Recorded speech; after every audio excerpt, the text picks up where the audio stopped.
مومنو، جب تم آپس میں کسی میعاد معین کے لیے قرض کا معاملہ کرنے لگو تو اس کو لکھ لیا کرو، اور لکھنے والا تم میں کسی کا نقصان نہ کرے بلکہ انصاف سے لکھے۔ نیز لکھنے والا جیسا اللہ نے اسے سکھایا ہے لکھنے سے انکار بھی نہ کرے اور دستاویز لکھ دے، اور جو شخص قرض لے وہی دستاویز کا مضمون بول کر لکھوائے، اور اللہ سے کہ اس کا مالک ہے خوف کرے، اور زر قرض میں سے کچھ کم نہ لکھوائے۔ اور اگر قرض لینے والا کم عقل یا ضعیف ہو یا مضمون لکھوانے کی قابلیت نہ رکھتا ہو تو جو اس کا ولی ہو وہ انصاف کے ساتھ مضمون لکھوائے، اور اپنے میں سے 2 مردوں کو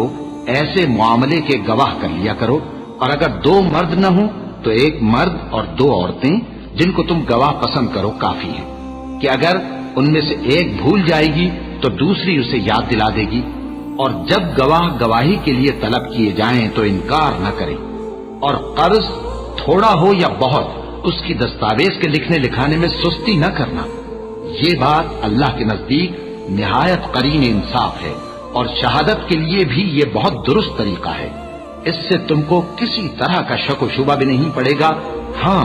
اگر سودا دست بدست ہو جو تم آپس میں لیتے دیتے ہو تو اگر ایسے معاملے کے دستاویز نہ لکھو تو تم پر کچھ گناہ نہیں۔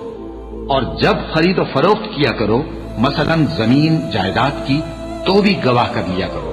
اور کاتب دستاویز اور گواہ معاملہ کرنے والوں کا کسی طرح کا نقصان نہ کرے۔ اگر تم لوگ ایسا کرو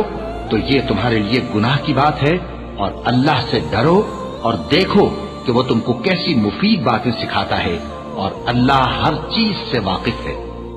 مومنو، جب تم آپس میں کسی میعاد معین کے لیے قرض کا معاملہ کرنے لگو تو اس کو لکھ لیا کرو، اور لکھنے والا تم میں کسی کا نقصان نہ کرے بلکہ انصاف سے لکھے۔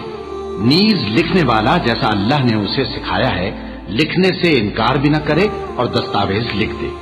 اور جو شخص قرض لے وہی دستاویز کا مضمون بول کر لکھوائے، اور اللہ سے کہ اس کا مالک ہے خوف کرے، اور زر قرض میں سے کچھ کم نہ لکھوائے۔ اور اگر قرض لینے والا کم عقل یا ضعیف ہو یا مضمون لکھوانے کی قابلیت نہ رکھتا ہو تو جو اس کا ولی ہو وہ انصاف کے ساتھ مضمون لکھوائے، اور اپنے میں سے 2 مردوں کو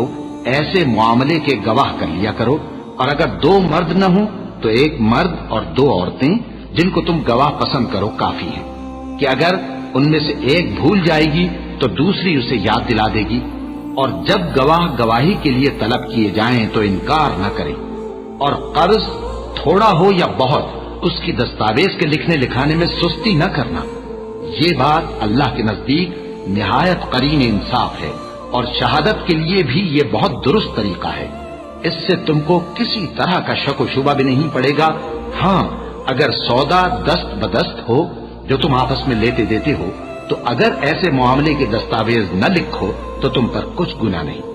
اور جب خرید و فروخت کیا کرو، مثلا زمین جائیداد کی، تو بھی گواہ کر لیا کرو، اور کاتب دستاویز اور گواہ معاملہ کرنے والوں کا کسی طرح کا نقصان نہ کرے۔ اگر تم لوگ ایسا کرو